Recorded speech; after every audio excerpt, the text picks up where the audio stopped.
Hey guys, that depression is something else, isn't it? Whether it's postpartum depression or it's just depression overall for anything in your life, it is something else. Actor, singer, David Mann, the guy who is always in Tyler Perry's movies and little skits and plays, etc. Well, David Mann admits that he is battling this secret battle with depression, and it almost killed him. He said it nearly killed him. He said he prayed, and when he got up, he was still feeling miserable. Not literally praying right then on the spot, getting up and expect to feel better. But I think what he was saying is just overall, he prayed on it over a period of time. And when it was all said and done, he still was depressed. So he came out and he said it almost killed him. And it's good that more and more celebrities are coming out and talking about depression because we always think that we're the only ones in this situation. When you're feeling depressed, you feel despair, you feel there's no way out. And the latter of it, you're going to take your life. You feel as though you want to end it all. And you feel you're the only one in the world going through this. But I tell you, folks, there's a lot of people going through this depression. And especially at this time of year where the holidays are coming up, people don't have family. Maybe it was the remembrance of a loved one that passed around this time of year. All kinds of different things. Maybe a child died around this time. Maybe a loved one is sitting in jail. You can't celebrate with them. None of the celebrations. No Christmas, New Year, Thanksgiving, birthdays, just depression overall. And it's good when celebrities come forward and talk about what they're going through because it helps the average guy, the average person, the average man, that we're not by ourselves in this state of depression. So, YouTube family, we have to keep him in our prayers because I remember Donny Hathaway. I don't know if you guys remember Donny Hathaway. He was a R&B singer, soul singer. He used to go out with Roberta Flack. Oh, this is going back, honey. This is going back into time, okay? I'm telling my age. But Donny Hathaway was so depressed that he was on medication, and he was also diagnosed with schizophrenia. So the combination of those two things sent him into a whirlwind, just spinning out of control.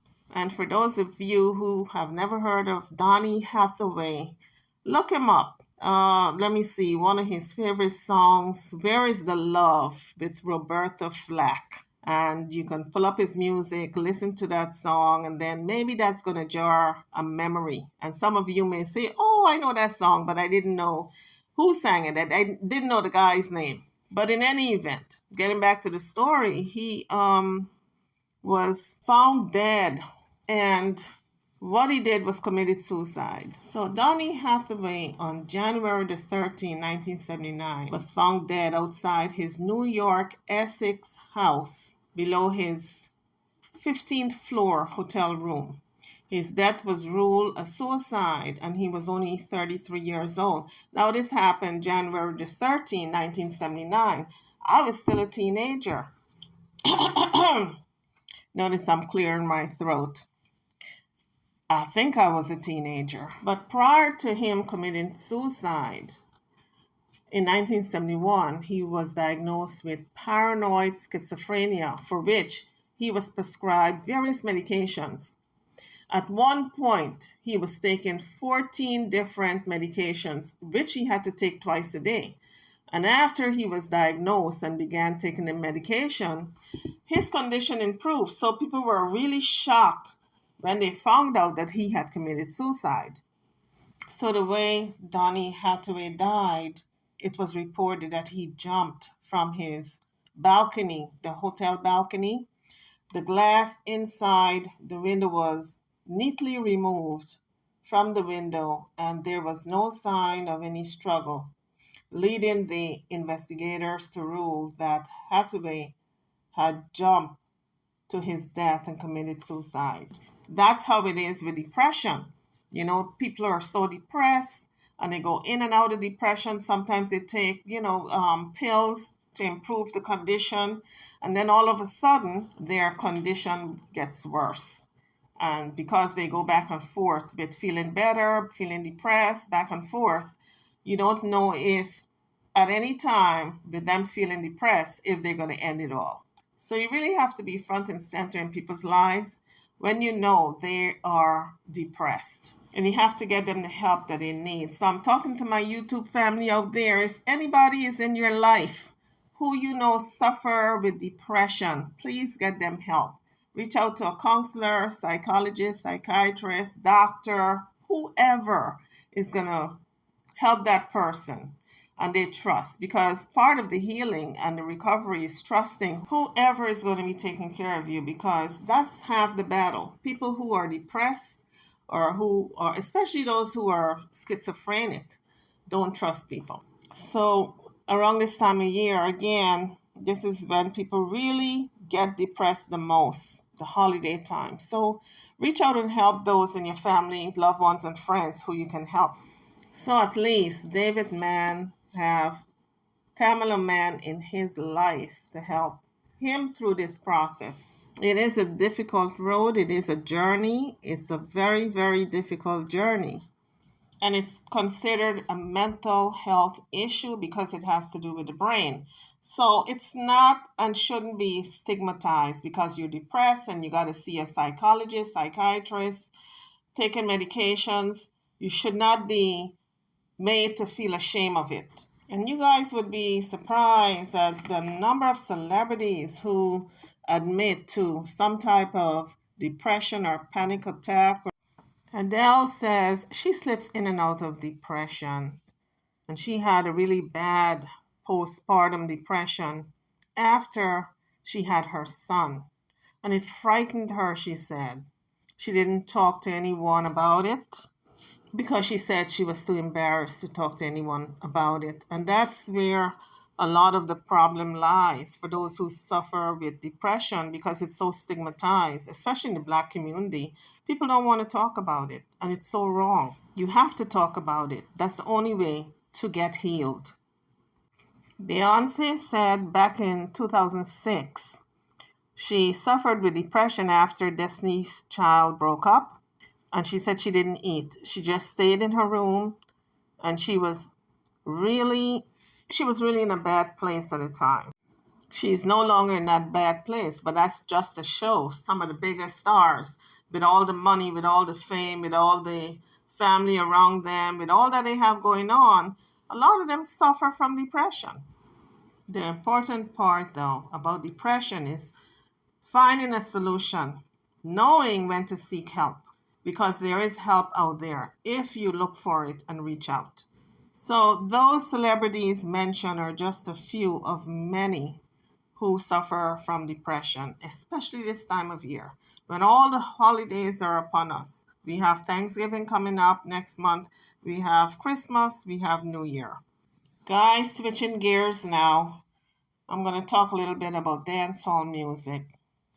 I tell you, I see a lot of the reggae artists, the females in particular, are just giving it a little break. Like, for instance, Marian Hall, she gave it a break, but I think hers is permanent. Spice says she's going to take a little break. I think hers is temporary. And now we have Shannell Muir, who is officially closing that chapter, she says, in dancehall, and she's turning her life over to God. So she says she's committing her life to Christianity. So she says she's turning a new leaf. She's a Christian. She's always been a Christian, but now she's making it official in walking the steps in which the good Lord wants her to walk.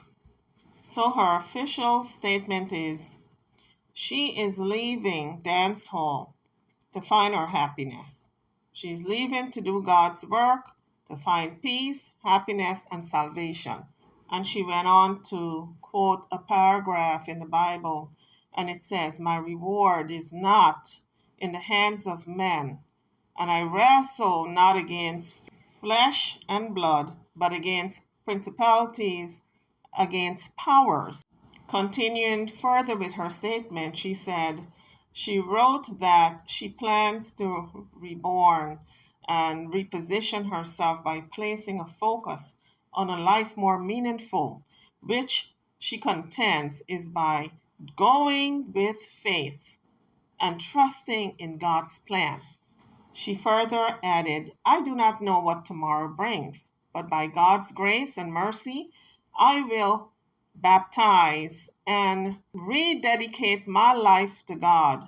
And no matter how this ship may rock, Jesus Christ is the anchor, the post read. I believe she posted this on her Instagram page. And she ended with the update to show gratitude to her fans. She thanked everyone who had reached out and thanked everyone for the encouragement. And she said, know that I'm grateful. She further affirmed that she is in great spirits and will be new again. And she put in all caps, Jehovah is in control. He wins. And for those who had booked shows and were worried whether or not they were going to get their refund or if she was going to show for the performance, she said, don't worry, to the supporters, that she will be able to keep those appointments with the bookings and that she will not be canceling her shows. However, after the end period of all the shows, she said that further bookings are officially closed.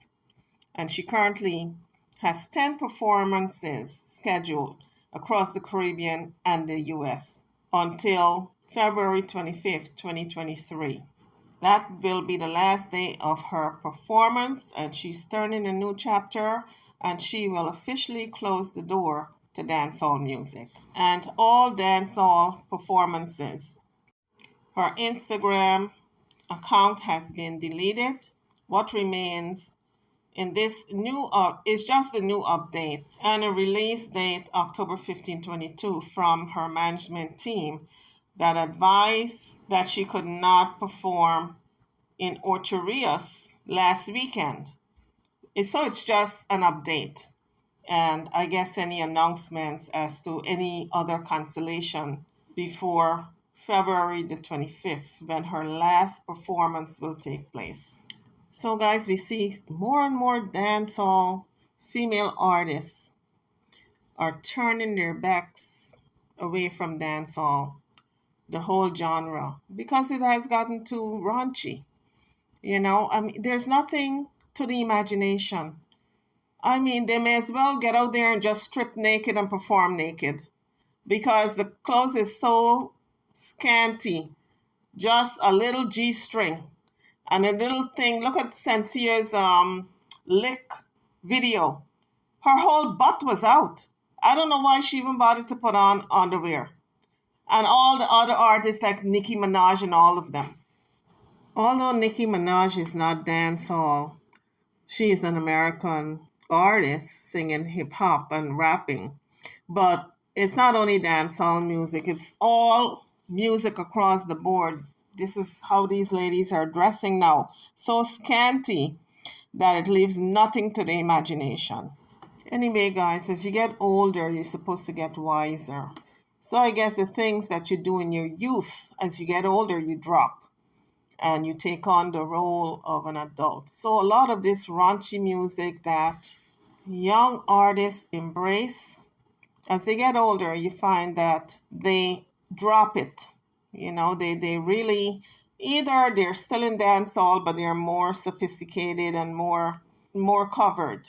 And some of them drop it altogether, like Marion Hall. So YouTubers, drop your comments. What do you think on any topics that I have mentioned or maybe I have not mentioned? So I'm over and out. Don't forget to like, share, and subscribe to my channel and to this video. Thank you for watching.